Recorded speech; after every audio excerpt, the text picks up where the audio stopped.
Cold ಜಾಸ್ತಿ. Hi everyone, Bharati Kaur Kannada ವ್ಲಾಗ್ಸಲ್ಲಿ ತಮ್ಮೆಲ್ಲರಿಗೂ ಸ್ವಾಗತ ಸುಸ್ವಾಗತ. ಪ್ರತಿದಿನ ಬೆಳಿಗ್ಗೆ ಮಕ್ಕಳ ಟಿಫಿನಲ್ಲಿ ಏನು ಕಟ್ಟಬೇಕು, ಏನು ಕಟ್ಟಿ ಕಳಿಸಿದ್ರೆ ಚೆನ್ನಾಗಿರುತ್ತೆ ಅಂತ ನಾವು ಯಾವಾಗಲೂ ಥಿಂಕ್ ಮಾಡ್ತಾನೆ ಇರ್ತೀವಿ. ಅದೇ ಥರ ನಂದು ಸಿಚುವೇಶನ್ ಆಗಿತ್ತು. ಮನೆಯಲ್ಲಿ ಎಲ್ಲ ವೆಜಿಟೇಬಲ್ಸು ಫಿನಿಶ್ ಆಗಿಬಿಟ್ಟಿತ್ತು. ಮತ್ತು ರೆಗ್ಯುಲರಾಗಿ ಚೋಲೆ ಅದೆಲ್ಲ ಮಾಡ್ತಾ ಇರ್ತೀನಿ. ಮಕ್ಳಿಗೂ ಒಂದು ವೆರೈಟಿ ಆಫ್ ಫುಡ್ ಬೇಕು ಅಂತ ಹೇಳ್ತಾ ಇರ್ತಾರೆ, ಇದು ಮಾಡಿಕೊಡು ಅದು ಮಾಡಿಕೊಡು ಅಂತ ಹೇಳ್ಬಿಟ್ಟು. ಮನೆಯಲ್ಲಿ ಸ್ವಲ್ಪ ರಾಷನ್ ಎಲ್ಲ ಮುಗ್ದೋಗ್ಬಿಟ್ಟಿತ್ತು. ಅದಕ್ಕೆ ನಾನು ಇವತ್ತು ನಿನ್ನೆ ರಾತ್ರಿ ಮಿಕ್ಕಿರೋ ಬೇಳೆ ಸಾರಿನಲ್ಲಿ ಪರಾಟ ಮಾಡ್ತಾ ಇದ್ದೀನಿ. ಈ ಸಾರಲ್ಲಿ ನಾನು ಯಾವ್ಯಾವ ಇಂಗ್ರೀಡಿಯೆಂಟ್ಸ್ನ ಆ್ಯಡ್ ಮಾಡಿದ್ದೀನಿ ಅಂದರೆ, ಒಂದು onion, dry methi, red chilli powder, haldi powder, salt, ಜೀರಿಗೆ, ಅಜ್ವೇನು, ಸ್ವಲ್ಪ ಮಟ್ಟಿಗೆ ನಿಂಬೆ ರಸ, ಇದನ್ನೆಲ್ಲ ಹಾಕ್ಕೊಂಡು ಅದರಲ್ಲಿ ಹಿಟ್ಟನ್ನು ಹಾಕ್ಬಿಟ್ಟು ಕಲಸಿ ಇಟ್ಕೋಬೇಕು. ಒಂದು 15 ನಿಮಿಷ ಸೈಡ್ಗೆ ಇಟ್ಬಿಟ್ರೆ ಕಲಿಸ್ಬಿಟ್ಟು ತುಂಬ ಚೆನ್ನಾಗಿ ಹಿಟ್ಟು ಹಿಡ್ಕೊಳ್ಳುತ್ತೆ. ಪರಾಟಗಳು ತುಂಬ ಸಾಫ್ಟಾಗಿ ಬರುತ್ತೆ. ಮಕ್ಕಳು ತುಂಬ ಇಷ್ಟಪಟ್ಟು ತಿಂತಾರೆ ಮತ್ತು ವೇಸ್ಟ್ ಕೂಡ ಮಾಡಲ್ಲ. ಬೇಳೆ ಸಾರು ಮಾತ್ರನೇ ಅಲ್ಲ, ಸಾಂಬಾರಲ್ಲೂ ಈ ಥರ ಪರಾಟ ಮಾಡ್ಕೋಬೋದು. ಇಲ್ಲಾಂದರೆ ನೀವು ಸೊಪ್ಪು ಸಾರು ಮಾಡಿಕೊಂಡು ಮಿಕ್ಕಿರೋದ್ರಲ್ಲಿ ಪರಾಟಗಳು ಮಾಡ್ಕೊಂಡು ತಿಂದ್ರೂ ತುಂಬ ಚೆನ್ನಾಗಿರುತ್ತೆ. ನಾನು ರೆಗ್ಯುಲರಾಗಿ ಈ ಥರ ಮಾಡ್ತಾ ಇರ್ತೀನಿ, ಯಾವಾಗಲಾದರೂ ಸಾರು ಮಿಕ್ಕೋಗ್ಬಿಟ್ರೆ. ಇವಾಗ ಹಿಟ್ಟು ಕಲಸಿಟ್ಟು ಬಂದಿದ್ದೀನಿ. ನಮ್ಮ ಚಿಕ್ಕ ಮಗನ ಬೇಗ ಎಬ್ಬಿಸ್ಬೇಕು, ಯಾಕಂದರೆ ಅವನು ಎದ್ದೇಳೋದೇ ಇಲ್ಲ. ಎದ್ರೂ ತುಂಬ ನಾಟಕ ಮಾಡ್ತಾ ಇರ್ತಾನೆ, ಎತ್ಕೋ, ನೀನು ಬಾ ಹಂಗೆ ಹಿಂಗೆ ಅಂತ ಹೇಳ್ಬಿಟ್ಟು. ನಾನು ಕಿಚನಲ್ಲಿ ಬ್ಯುಸಿ ಆಗಿಬಿಟ್ರೆ ಇವ್ನ ನಾಟಕ ಎಲ್ಲ ನನಗೆ ಹ್ಯಾಂಡಲ್ ಮಾಡೋಕ್ಕೆ ಆಗಲ್ಲ. ನನಗೂ ನಮ್ಮ ಯಜಮಾನ್ರಿಗೂ ಜಗಳ ಆಗಿಬಿಡುತ್ತೆ. ನೀನು ನೋಡ್ಕೊಳಕ್ಕಾಗಲ್ವಾ, ನಾನು ಕಿಚನಲ್ಲಿ ಇದ್ದೀನಲ್ಲ, ಇಲ್ಲಾಂದರೆ ನೀನು ಬಂದು ಬ್ರೇಕ್ಫಾಸ್ಟ್ ಮಾಡು, ನಾನು ಹೋಗ್ಬಿಟ್ಟು ಮಕ್ಕಳನ್ನ ನೋಡ್ಕೊತೀನಿ, ರೆಡಿ ಮಾಡ್ತೀನಿ ಅಂತ ಹೇಳ್ಬಿಟ್ಟು ಆ ಥರ ನಮ್ಮದು ಫೈಟ್ ಆಗ್ತಾ ಇರುತ್ತೆ. ಇವಾಗ ಮಕ್ಕಳಿಬ್ರು ಯೂನಿಫಾರ್ಮ್ ಎಲ್ಲ ಹಾಕ್ಕೊಂಡಿದ್ದಾರೆ, ರೆಡಿ ಆಗಿದ್ದಾರೆ. ತಲೆ ಬಾಚ್ಬಿಟ್ಟು ಅದು ತಲೆಗೆ ಕಟ್ತಾರಲ್ಲ, ಪಟ್ಕ ಅಂತ ಹೇಳ್ತಾರೆ ಅದಕ್ಕೆ, ಅದನ್ನು ಕಟ್ಟಬೇಕು. ಬಿಗ್ ಬಾಸ್ಕೆಟಲ್ಲಿ ನಿನ್ನೆ ರಾತ್ರಿ ಕೂತ್ಕೊಂಡು ಸ್ವಲ್ಪ ಸಾಮಾನನ್ನ ಆರ್ಡ್ರ್ ಮಾಡಿದೆ. ವೆಜಿಟೇಬಲ್ಸ್ ಬೇಕಾಗಿತ್ತು ಮತ್ತು ಮಕ್ಕಳಿಗೆ ಸ್ನ್ಯಾಕ್ಸ್ ಬೇಕಾಗಿತ್ತು ತಿನ್ನೋದಕ್ಕೆ. ಅದು ನೋಡಿ ಬೆಳಗ್ಗೆನೇ ಬಂದುಬಿಡ್ತು. ಅದು ಪೇಮೆಂಟ್ ಮಾಡೋದಕ್ಕೆ ನಮ್ಮ ಯಜಮಾನ್ರು ಟ್ರೈ ಮಾಡ್ತಾಯಿದ್ರು. ಆನ್ಲೈನ್ ಟ್ರಾನ್ಸಾಕ್ಷನಲ್ಲಿ ಸ್ವಲ್ಪ ನೆಟ್ವರ್ಕ್ ಪ್ರಾಬ್ಲಮ್ ಬರ್ತಾಯಿತ್ತು. ಅದಕ್ಕೆ ಅವರು ಪಾಪ ಒಂದು 5 ನಿಮಿಷದವರೆಗೂ ವೆಯ್ಟ್ ಮಾಡ್ತಾಯಿದ್ರು. ಇಲ್ಲಿಬ್ಬರು ಮಕ್ಕಳು ತುಂಬ ಖುಷಿ ಪಟ್ಟಿದ್ರು, ಯಾಕಂದರೆ ಸ್ಕೂಲ್ಗೆ ಹೋಗೋಕೆ ಮುಂಚೆನೇ ಎಲ್ಲ ಸಾಮಾನೆಲ್ಲ ಬಂದುಬಿಡ್ತಲ್ಲ, ಅವರು ಚೆನ್ನಾಗಿ ಸ್ನ್ಯಾಕ್ಸ್ ಎಲ್ಲ ಎತ್ಕೊಂಡು ಹೋಗ್ಬೋದು, ಇಲ್ಲಾಂದರೆ ತಿನ್ಕೊಂಡು ಹೋಗ್ಬೋದು ಅಂತ ಹೇಳ್ಬಿಟ್ಟು. ಒಂದು ಕ್ಯಾಲ್ಕುಲೇಷನ್ ಮಾಡ್ತಾರೆ, ಇವ್ನಿಗೆ ಇಷ್ಟು ಬೇಕು, ಅವ್ನಿಗೆ ಅಷ್ಟು ಬೇಕು, ಇವನು ಇದು ತಿಂದರೆ ಅವನು ಅದು ತಿಂತಾನೆ ಅಂತ ಹೇಳ್ಬಿಟ್ಟು. ತುಂಬ ತರಲೆ ಆಗುತ್ತೆ ಇವರಿಬ್ಬರದು. ಎರಡು ಮಕ್ಕಳು ಹೋಗ್ತವೆ. ಓಕೆ, ಬಾಯ್ ಬಾಯ್, ಬಸ್ ಆ ಜಾಯೇಗಾ ಜಲ್ದಿ. ನಿನ್ನನ್ನು ನೋಡಿದ್ರೆ ಹಿಂದಿ ಮಾತಾಡೋದಕ್ಕೆ ಅನ್ಸೋದು, ಕನ್ನಡ ಮಾತಾಡಲ್ಲ ನೀನು. Okay, bye. ಇವಾಗ ಇದನ್ನೆಲ್ಲ ಜೋಡಿಸ್ಬೇಕು. ಕಸದ ಡಬ್ಬದ ಜೊತೆ ಇಟ್ಬಿಟ್ಟಿದ್ದಾರೆ ನೋಡಿ. Weather problem today 31st, full ಥಂಡ್, full cold. Weather change, forecasting by weather 60% rain supposed to be happen. So I mean, I'm not willing to go to the office. You should go, you should not take leave. I'm thinking that, but I can't take because today is 31st, closing day, so I have to be there at office. But cold ಜಾಸ್ತಿ.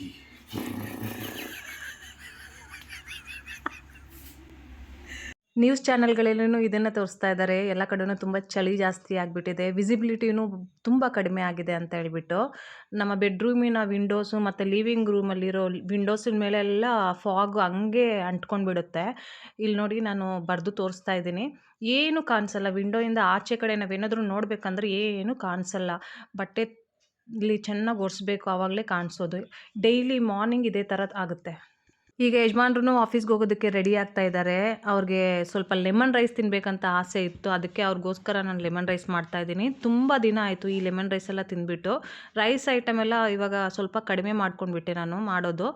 ಯಾವಾಗ್ಲೂ ಬೆಳಗ್ಗೆ ಹೊತ್ತು ಪರಾಟನೇ ಇರುತ್ತೆ. ನಾನಿಬ್ಬರು ಮಕ್ಳಿಗೂ rice item ಅಂದರೆ ತುಂಬ ಇಷ್ಟ. Lemon rice, puliyogare, tomato rice ಎಲ್ಲ ತುಂಬ ಆಸೆ ಪಟ್ಟು ತಿಂತಾರೆ. ಅವರು ಇಷ್ಟು ದಿನದಿಂದ ಹೇಳ್ತಾಯಿದ್ರು, ಅಮ್ಮ ಮಾಡು ಮಾಡು ಅಂತ ಹೇಳ್ಬಿಟ್ಟು. ತುಂಬಾ ದಿನ ಆಗಿಬಿಟ್ಟು ನಾನು ಮಾಡಲೇ ಇಲ್ಲ. ಅವ್ರಿಗೆ ಆಸೆ ಪಡೋವಾಗ ಲೆಮನ್ ಇರಲ್ಲ, ಲೆಮನ್ ಇರೋವಾಗ ನನಗೆ ಜ್ಞಾಪಕ ಬರಲ್ಲ, ಆ ಥರ ಆಗ್ತಾಯಿತ್ತು. ಫೈನಲಿ ಇವತ್ತು ಮಾಡಿ ಇಟ್ಬಿಟ್ಟಿದ್ದೀನಿ. ಸ್ವಲ್ಪ ಮಕ್ಳಿಗೂ ಸೈಡಲ್ಲಿ ಇಟ್ಬಿಡ್ತೀನಿ, ಅವ್ರು ಬಂದಮೇಲೆ ತಿಂದ್ಕೊತಾರೆ. ಇವಾಗ ನಮ್ಮ ಯಜಮಾನ್ರಿಗೆ ಬ್ರೇಕ್ಫಾಸ್ಟ್ ಕೊಡ್ತಾಯಿದ್ದೀನಿ. ಪರಾಟ ಇದೆ, ಚಾಯ್ ಇದೆ ಮತ್ತು ಲೆಮನ್ ರೈಸ್ ಇದೆ, ಸ್ವಲ್ಪನೂ ಪಿಕ್ಕಲ್ಲೂ ಕೊಟ್ಟಿದ್ದೀನಿ. ಇವಾಗ ತಿಂದು ಅವ್ರು ಆಫೀಸ್ಗೆ ಹೋಗ್ತಾರೆ.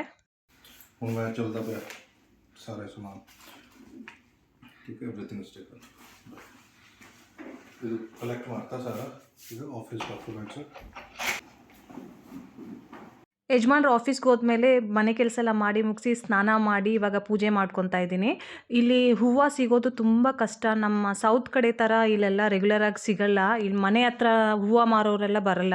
ನಮಗೇನಾದರೂ ಹೂವು ಬೇಕಂದರೆ ಆನ್ಲೈನಲ್ಲೇ ಆರ್ಡ್ರ್ ಮಾಡಬೇಕು. ಇಲ್ಲ ಅಂದರೆ ಎಲ್ಲಾದರೂ ಟೆಂಪಲ್ಸ್ ಇರುತ್ತೆ ನೋಡಿ, ಅದ್ರ ಪಕ್ಕ ಕುತ್ಕೊಂಡಿರ್ತಾರೆ ಹೂವು ಮಾರ್ಕೊಂಡು, ಅವ್ರ ಹತ್ರ ತಗೋಬೇಕು. ಇಲ್ಲಿ ನನ್ನ ಮನೆ ಅಕ್ಕಪಕ್ಕದಲ್ಲಿ ಯಾವುದೂ ಟೆಂಪಲ್ಸ್ ಇಲ್ಲ. ಒಂದೇ ಒಂದು ಟೆಂಪಲ್ ಇದೆ, ಅದೂ 4 ಕಿಲೋಮೀಟರ್ ದೂರ ಹೋಗಬೇಕು. ಅಲ್ಲಿ ಹೂವು ಸಿಗುತ್ತೆ. ನಮ್ಮ ಯಜಮಾನ್ರು ಮನೆಯಲ್ಲಿದ್ದರೆ ಅವಾಗ ಹೋಗಿ ತಗೊಂಡು ಬರ್ತಾರೆ. ಇಲ್ಲ ಅಂದರೆ ನಾನು ಆನ್ಲೈನಲ್ಲಿ ಆರ್ಡ್ರ್ ಮಾಡೋದು. ಹಬ್ಬ ಹರಿದಿನಗಳಲ್ಲಿ ನಾವು ಹೋಗ್ಬಿಟ್ಟು ಡೈರೆಕ್ಟೇ ತೊಗೊಂಡು ಬರ್ತೀವಿ. ದೂರ ಆದ್ರೂ ಪರವಾಗಿಲ್ಲ ಅಂತೇಳ್ಬಿಟ್ಟು ತುಂಬ ಬಲ್ಕಾಗಿ ತೊಗೊಂಡು ಬರ್ತೀವಿ. ಸ್ಪೆಷಲಿ ದಿವಾಲಿ ಹಬ್ಬ ಇರ್ಬೋದು, ಇವ್ರದ್ದು ಗುರುನಾನಕ್ ದೇವ್ಜಿ ಬರ್ಡೇ ಇರ್ಬೋದು, ಮತ್ತು ಯುಗಾದಿ, ಸಂಕ್ರಾಂತಿ, ನಾವು ಯಾವ್ಯಾವ ಫೆಸ್ಟಿವಲ್ ಮಾಡ್ತೀವೋ ಅವಾಗೆಲ್ಲ ನಾವೇ ಹೋಗ್ಬಿಟ್ಟು ತಗೊಂಡು ಬರ್ತೀವಿ. ಮತ್ತು ಈ ಕಡೆ ತುಂಬ ವೆರೈಟೀಸ್ ಆಫ್ ಫ್ಲವರ್ಸ್ ಎಲ್ಲ ಸಿಗೋದೇ ಇಲ್ಲ. ಆನ್ಲೈನಲ್ಲಿ ಆರ್ಡರ್ ಮಾಡಿದ್ರೆ ಈ ಮ್ಯಾರಿಗೋಲ್ಡ್ ಫ್ಲವರ್ ಸಿಗುತ್ತೆ. ಅದು ಒಂದು ಆರೆಂಜ್ ಕಲರು, ಒಂದು ಯೆಲ್ಲೋ ಕಲರ್ದು, ಅದು ಮಾತ್ರನೇ ಆಪ್ಷನ್ ಇರೋದು. ಮತ್ತು ಡೈರೆಕ್ಟ್ ಹೋಗಿ ತೊಗೊಂಡ್ರೂ ನಮಗೆ ಇದನ್ನೇ ತಗೋಬೇಕು, ಇಲ್ಲಾಂದರೆ ರೋಸಸ್ ಸಿಗ್ಬಿಡುತ್ತೆ.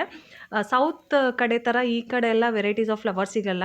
ಇಲ್ಲಿ ಮ್ಯಾಕ್ಸಿಮಮ್ ಮನೆಗಳಲ್ಲಿ ಪಾರ್ಕ್ ಮಾಡ್ಕೊಂಡಿದ್ದಾರೆ, ಗಾರ್ಡನ್ ಮಾಡ್ಕೊಂಡಿದ್ದಾರೆ ಚಿಕ್ಕದಾಗಿ. ಅದರಲ್ಲಿ ಫ್ಲವರ್ಸ್ ಎಲ್ಲ ಹಾಕ್ಕೊತಾರೆ. ಅದು ನೋಡೋದಕ್ಕೆ ಮಾತ್ರನೇ, ಅದು ಶೋಕೇಶ್ಗೆ ಮಾತ್ರನೇ ಇಟ್ಕೊಂಡಿರ್ತಾರೆ ಆ ಫ್ಲವರ್ಸನ್ನೆಲ್ಲ.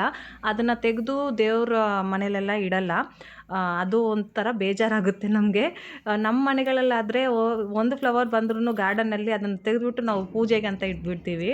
ಬಟ್ ಈ ಕಡೆ ಆ ರೀತಿ ಇಲ್ಲ. ಇವಾಗ ಮತ್ತೆ ಕಿಚನಲ್ಲಿ ಬಂದಿದ್ದೀನಿ ರಾಜ್ಮಾ ಚಾವಲ್ ಮಾಡಬೇಕಂತ ಹೇಳ್ಬಿಟ್ಟು. ಬಟ್ ಈ ರಾಜ್ಮಾನ ನಾನು ಓವರ್ ನೈಟ್ ಸೋಕ್ ಮಾಡಿಲ್ಲ, ಇಲ್ಲ ಬೆಳಗ್ಗೆ ಎದ್ದ ತಕ್ಷಣವೂ ಸೋಕ್ ಮಾಡಿಲ್ಲ.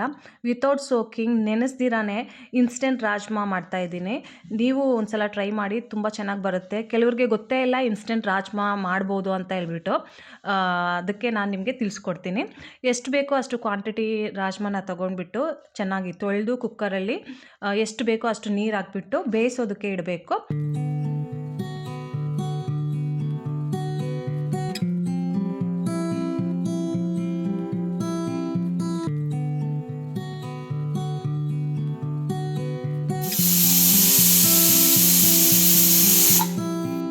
ಈಗ ನಾನು ಒಂದೇ ಒಂದು ವಿಸಿಲ್ ಮಾತ್ರನೇ ತರಿಸಿರೋದು ರಾಜ್ಮಾಗೆ.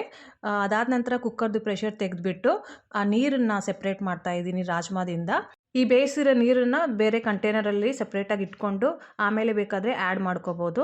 ಇವಾಗ ನೀರು ತೆಗೆದುಬಿಟ್ಟು ರಾಜ್ಮಾನ ಮತ್ತೆ ಕುಕ್ಕರಲ್ಲಿ ಹಾಕ್ಬಿಟ್ಟು ನಾರ್ಮಲಾಗಿ ನಾವು ಯಾವ ಥರ ಬೇಯಿಸ್ತೀವೋ ಅದೇ ಥರ ಮತ್ತೆ ಬೇಯಿಸ್ಕೋಬೇಕು. ನೋಡಿ, ಒಂದು ವಿಸಿಲ್ಗೆ ಈ ಥರ ಬೆಂದಿದೆ.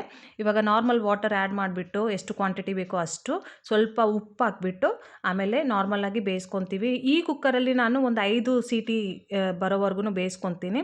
ನಿಮ್ಮ ಕುಕ್ಕರ್ಗಳಲ್ಲಿ ರಾಜ್ಮಾನ ಯಾವ ಥರ ಬೇಯಿಸ್ತೀರೋ ಅದೇ ಥರ ಬೇಯಿಸಿ. ನನ್ನ ಕುಕ್ಕರಲ್ಲಿ ಮಾತ್ರ 5 ವಿಸಿಲ್ಗೆ ಬೆಂದೋಗ್ಬಿಡುತ್ತೆ, ಅದೇ ಥರನೇ ನಾನು ಬೇಯಿಸ್ತೀನಿ. ಇದಾದಮೇಲೆ ನಾರ್ಮಲಾಗಿ ನಾನು ಮಸಾಲೆಗೆಲ್ಲ ರೆಡಿ ಮಾಡ್ಕೊತೀನಿ. ಅಷ್ಟು ಬೇಗ ಇದೂ ಕುಕ್ ಆಗಿಬಿಡುತ್ತೆ. ನಾನು ಯಾವ ಮಸಾಲೆಗಳನ್ನು ಆ್ಯಡ್ ಮಾಡ್ತೀನಿ ರಾಜ್ಮಾ ಮಾಡೋವಾಗ ಅದನ್ನು ತಿಳಿಬೇಕಂದ್ರೆ ಪ್ಲೀಸ್ ಕಾಮೆಂಟ್ ಮಾಡಿ ಕೇಳಿ, ನಾನು ನಿಮಗೆ ತಿಳಿಸ್ಕೊಡ್ತೀನಿ.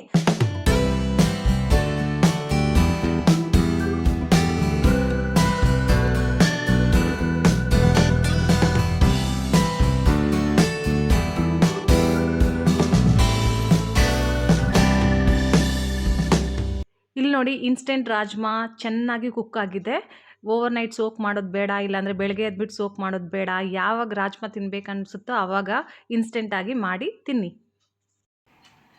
ನನಗೆ ರಾಜ್ಮಾ ಚಾವಲ್ ಅಂದರೆ ರಾಜ್ಮಾ ಚಾವಲ್ ನನಗೆ ತುಂಬ ಇಷ್ಟ. ಓಕೆ, ಇದು ನಮ್ಮ ದೊಡ್ಡ ಮಗನಿಗೆ ಹಾಲು. ಆಟ ಆಡ್ಕೊಂಡು ಬಂದಿದ್ದಾರೆ ಪಾರ್ಕಲ್ಲಿ, ಟಯರ್ಡ್ ಆಗಿದ್ದಾರೆ. ತಗೋ, ಬಿಸಿ ಬಿಸಿ ಹಾಲು ಕುಡಿ. ನಿನಗೆ ಕನ್ನಡದಲ್ಲಿ ಏನೇನು ಅರ್ಥ ಆಗುತ್ತೆ ಹೇಳ್ತೀಯಾ? ಅಪ್ಪ ಅಂದರೆ ಏನು ಹೇಳು? ಅಪ್ಪ ಅಂದರೆ ಸ್ವಲ್ಪ ಜೋರಾಗಿ ಹೇಳಬೇಕು. ಪಾಪ. Very good. ಅಮ್ಮ ಅಂದರೆ? ಮಮ್ಮ. ಅಕ್ಕ? ಬಹನ್. Very good. ಅಣ್ಣ? ಭಾಯಿ. ओके. अज्जी? दादी. दादी, नानी, कोई भी हो सकता है. ಇಲ್ಲಿ ಬಾ. इधर आओ. ಅಲ್ಲಿ ಹೋಗು. इधर जाओ. ಇನ್ನೂ ಏನೇನು ಅರ್ಥ ಆಗುತ್ತೆ ನಿನಗೆ ಕನ್ನಡದಲ್ಲಿ? कन्नड़ा में क्या समझ में आता है? ಹಾಂ, ಎಲ್ಲ थोड़ा बहुत. ನಮ್ಮ ಯಜಮಾನ್ರು ಬಂದರು ಆಫೀಸಿಂದ. ನಮಸ್ಕಾರ. ಹೇಗಿತ್ತು? ಚೆನ್ನಾಗಿದೆ.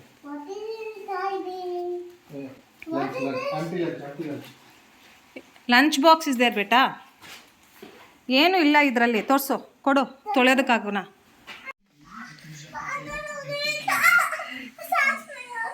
ಏನು ಮಾಡ್ತಾ ಇದ್ದೀರಾ ಇಬ್ರು? ಬಂದ ತಕ್ಷಣ ನೋಡಿ ಯಾವ ಥರ ಆಡ್ತಾ ಇದ್ದಾರೆ ಅಂತ ಹೇಳ್ಬಿಟ್ಟು. ಇವನ್ಗೆ ಈ ಥರ ಖುಷಿ ಆಡೋದಕ್ಕೆ.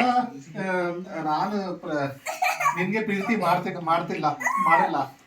ಹಾಂ, ಹಿಂದಿ ಮೇ ಬೋಲೋ. ನಮ್ಮ ಯಜಮಾನ್ರು ಇವನ ಜೊತೆ ಆಡೋದೇ ಇಲ್ಲ, ಅದಕ್ಕೆ ಕಂಪ್ಲೇಂಟ್ ಮಾಡಿದ್ದಾನೆ ಇವನು. ನನ್ನ ಹತ್ರನೂ ಹೇಳ್ತಾ ಇದ್ರ, ಯಾಕೆ ಅಪ್ಪ ನನ್ನ ಜೊತೆ ಆಡೋದೇ ಇಲ್ಲ ಅಂತ ಹೇಳ್ಬಿಟ್ಟು. ಇವಾಗ ಆಡ್ತಾ ಇದ್ದಾರೆ ನೋಡು, ಟಿ ವಿ ನೋಡ್ತಾ ಇದ್ದಾನೆ. ಆಡೋಕೆ ಬಂದಾಗ ಮಾತ್ರ ನೀನು ಟಿ ವಿ ನೋಡ್ತಾ ಇರ್ತೀಯ ಅಲ್ಲ? ಗೇಮಿಂಗ್ ಚಾನಲ್ನ ನೋಡ್ತಾ ಇದ್ದಾನೆ. ಐಸೆ ಮತ್ ಕರು, ಹಂಗೆ ಮಾಡಬೇಡ. ಇವಾಗ ಊಟ ಮಾಡಿಸ್ತೀನಿ ಅವನಿಗೆ. ಹಂಗೆ ಮಾಡಬೇಡ. ಸನ್ನಿ,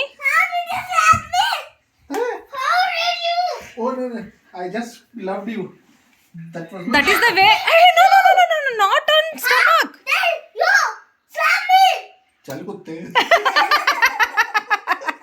ಬಿಸಿ ಬಿಸಿಯಾದ ಊಟ ರೆಡಿ ಆಗಿದೆ ನೋಡಿ. ಇದ್ರ ಜೊತೆ ಸ್ವಲ್ಪ ಸಲಾಡನ್ನು ಕಟ್ ಮಾಡಿದ್ದೀನಿ. ನಮಗೆ ಈ ಕಾಂಬಿನೇಷನ್ ತುಂಬ ಇಷ್ಟ ಆಗುತ್ತೆ, ಮಕ್ಕಳು ತುಂಬ ಪ್ರೀತಿಯಿಂದ ತಿಂತಾರೆ. ಬಾ ಬೇಗ, ಬೇಬೆ ನೈ, ಬಾ ಬೇಗ.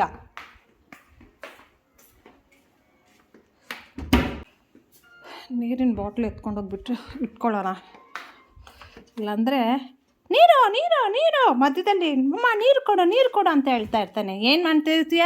ಪಾನಿ. ಬೇಗ ತಗೋ.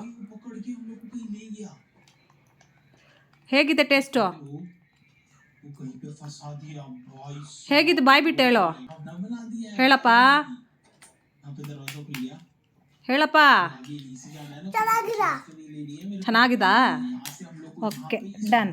ಈಗ ಎಲ್ರದ್ದು ಊಟ ಆಯಿತು. ಯಜಮಾನ್ರು ಮತ್ತು ದೊಡ್ಡ ಮಗ ಮೂವಿ ನೋಡ್ತಾ ಇದ್ದಾರೆ. ಚಿಕ್ಕ ಮಗೊಂದು ಸ್ವಲ್ಪ ಹೋಮ್ವರ್ಕ್ ಇತ್ತು, ಅದನ್ನು ಮಾಡಿಸ್ತಾ ಇದ್ದೀನಿ.